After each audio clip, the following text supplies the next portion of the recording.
Science olympiad 2025 15ই June প্রথম লেয়ারের পরীক্ষা শেষ হয়ে গেছে। অলরেডি অফিসিয়াল অ্যান্সার কি, প্রভিশনাল অ্যান্সার কি তোমরা দেখতে পাচ্ছ স্ক্রিনে। প্রভিশনাল অ্যান্সার কি চলে এসেছে। তোমরা ভিএসওর অফিসিয়াল ওয়েবসাইটে গিয়ে দেখতে পাবে যে please click here to get the provisional অ্যান্সারকে আমি ক্লিক করলাম এবং তোমরা দেখতে পাচ্ছ এটা খুলে গেল। এটা থেকে তোমাদের অ্যান্সারগুলো মিলিয়ে নেবে। আচ্ছা, এরপরে যেটা তোমাদের করতে হবে সেটা হচ্ছে বিদ্যাসাগর সায়েন্স অলিম্পিয়াডে এখানে কারো যদি কোনো প্রশ্নে অবজেকশন থাকে লেয়ার ওয়ানের প্রশ্নে, ওদের যে প্রভিশনাল অ্যান্সার কি আছে, তাহলে তোমাকে যেটা করতে হবে সেটা হচ্ছে ওদের মেল করতে হবে। ওদের মেল আইডি হচ্ছে vso@jbnsts.ac.in। কবে মেল করতে হবে? 23শে জুনের মধ্যে মেল করতে হবে। 23 তারিখ, হাতে সময় কম, আজকে 19 তারিখ। তো করলে কোন ফরম্যাটে করতে হবে না, এই যে ফরম্যাট দিয়ে দিয়েছে ওরা, খুব সিস্টেম্যাটিক। ওরা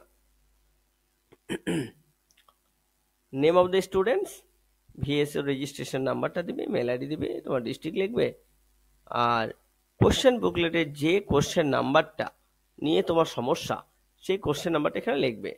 লেখার পরে comment in favour of your query. Suppose মনে করো একটা অঙ্কের প্রশ্ন ভুল দিয়েছে ওরা, তাহলে তোমাকে এখানে একটা অঙ্ক করে দিতে হবে, ওই অঙ্কটা করে দিতে হবে সঠিকভাবে।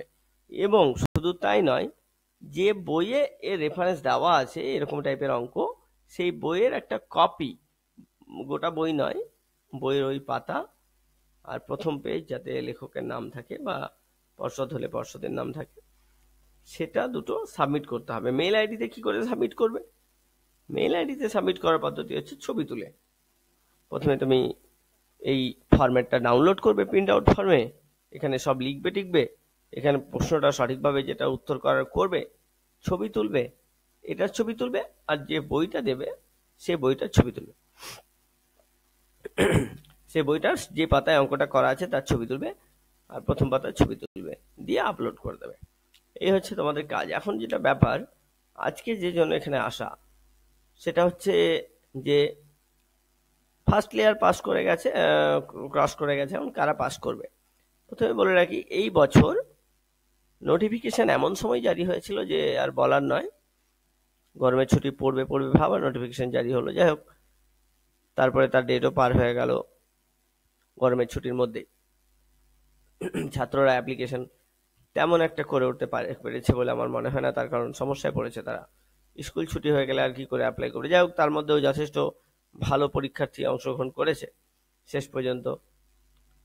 তো আমরা নোটিফিকেশন যদি দেখি না, জগদীশ বোস ন্যাশনাল ট্যালেন্ট সার্চের যে নোটিফিকেশন আছে তার মধ্যে ভিএসওর যে নোটিফিকেশন আমরা দেখি এখানে, তাহলে আমরা দেখব যে এখানে পাস করা নিয়ে অনেক কথা বলা আছে।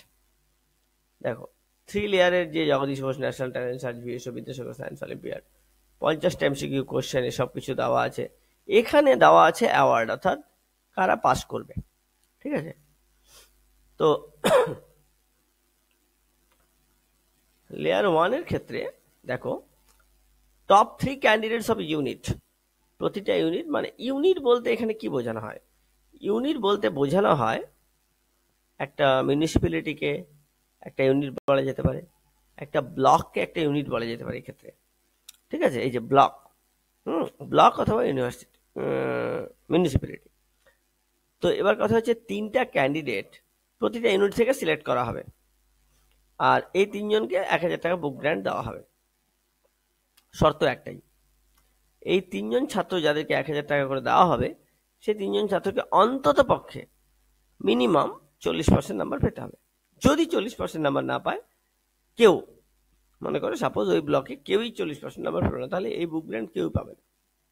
একজন পেলো তাহলে একজন পাবে, দুজন পেলে দুজন পাবে, 3জন পেলে 3জন পাবে, 4জন পেলে 3 নম্বর ব্যক্তির সঙ্গে যদি 4 নম্বর ব্যক্তির টাই হয় তাহলে টাই হবে, পাবে, সেও পাবে। আচ্ছা, এইবার কথা হচ্ছে যে এটার সঙ্গে সঙ্গে যেটা বলার নেই এখানে, সেটা হচ্ছে যে তাহলে top 3 candidates of each unit, তাহলে প্রতিটা ইউনিট থেকে 3জনই সিলেক্ট করা হবে না, প্রতিটা ইউনিট থেকে 3জন এই বুক গ্র্যান্টের টাকাটা পাবে। সেকেন্ড লেয়ারের জন্য কারা সিলেক্টেড হবে? সেকেন্ড লেয়ারের জন্য প্রায় সবাই সিলেক্ট হয়ে যাবে, তার কারণ এখানে বলা হচ্ছে যদি 50% মার্কস কেউ পেয়ে যায়, 50% মার্কস, ঠিক আছে, এখানে লেয়ার 1 এর ক্ষেত্রে দেওয়া আছে। 50% মার্কস যদি কেউ পেয়ে যায় লেয়ার 1 এ, এখানে বলে দিয়েছে দেখো, apart from that the students who will score at least 50% of the total marks in layer 1 will qualify the layer 2 examination, ঠিক আছে, qualify for the layer 2 examination। তার মানে তোমার সবকিছু বাচ্চা দিয়ে যদি 50 নাম্বার পাও তুমি, তাহলে 50% নাম্বার হলো, 100 মধ্যে পরীক্ষা হয়েছে, তাহলে 50-এর বেশি যারা পাচ্ছ তারা সরাসরি সিলেক্ট হয়ে গেলে, উইদাউট ইরেসপেক্টিভ অফ এনিথিং, ঠিক আছে। এবার বলছে এরা তো পাবেই, 50% যারা নাম্বার পেয়েছে তারা সবাই পাস করবে, টপ যে 3 জন থাকবে সেই 3 জনকে বুক গ্র্যান্টে টাকা দেওয়া হবে। এবার কারা যাবে, আর তারা যাবে যারা এই 40% এর উপর পাবে, সরি, টপ 10% স্টুডেন্ট। মনে করো সাপোজ একটা ব্লকে 20টা স্কুল আছে, তাহলে 20টা স্কুলে 5 জন করে ছাত্রই পরীক্ষা দিতে পারে, 5-20 100টা ছাত্র পরীক্ষা দিয়েছে, তাহলে 100টা ছাত্রের মধ্যে 10% ছাত্রকে ওরা পাস করাবে, অর্থাৎ 10 জন। এটা কিন্তু ওই 50%-এর বাইরে হলো।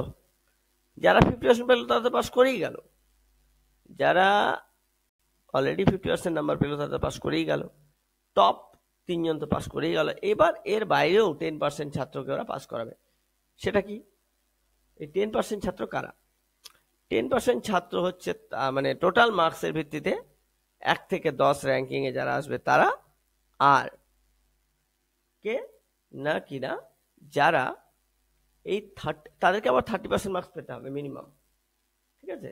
10% স্টুডেন্টকে ওরা পাস করাবে প্রত্যেকটা ব্লক থেকে, কিন্তু তাদেরকে মিনিমাম 30% নাম্বার পেতে হবে। মনে করবে না যে কেউই পাস করেনি, কেউই ভালো নাম্বার পায়নি, তো আমি যা খুশি একটা নাম্বার পেয়ে গেলাম আর আমি লেয়ার 2 তে চলে গেলাম, সেটা হবে। তোমাকে 10%-এর মধ্যেই যাও আর টপ 3-র মধ্যেই যাও, আর তুমি 50% নাম্বার পাওয়া তো হয়ে গেল, তার মধ্যে অ্যাটলিস্ট 30% নাম্বার তোমাকে পেতে হচ্ছে। 30% নাম্বার না পেলে কেউ তোমাকে কিন্তু লেয়ার 2 তে যেতে দেবে না। তো আশা করি আজকে আমরা বুঝতে পারলাম যে বিদ্যাসাগর সায়েন্স অলিম্পিয়াডের রুলস এন্ড রেগুলেশনস কি করে তোমরা অ্যাপ্লাই করবে এ ব্যাপারে। ধন্যবাদ, দেখা হবে পরে কোনো ভিডিও।